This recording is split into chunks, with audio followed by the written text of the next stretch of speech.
Off this morning. In just a few hours, Hillsborough County Commissioners will get their first look at who would foot the bill after the Rays get the green light to move forward with their new stadium in Tampa. Yeah, excitement building here, but there's a lot of dollars at stake. The stadium proposal for the Dale Mabry campus of Hillsborough College getting support from all sides right now, bringing the MLB baseball commissioner and Governor DeSantis right to Hillsborough County yesterday, saying the Rays belong here in Tampa Bay. At 10 Tampa Bay's Jenny Dean live for us this morning at the County Center in Tampa. And Jenny, you were at yesterday's news conference. A lot of the key people were there, but they were thin on really any of the big details.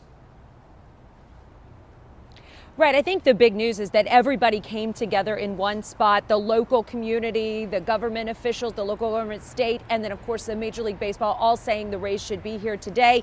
Hillsborough County Commissioners will discuss here how to come up with money to help the Rays pay for it. They've already indicated to a Hillsborough County Commissioner that the Rays would be willing to pay as much as 50%. So if a stadium would cost in excess of $2 billion, the county and the city are going to have to come up with the other half, which could be $1 billion. And where they're really talking is tourism money. They really want to look at having the tourists come in and pay for that. And there's some other things on the table, the tourist development tax or community development block grants that could fund and address deficiencies in the area where they're planning to build this stadium, which is the Drew Park area. Also a redevelopment agency tax, which is taxpayer money.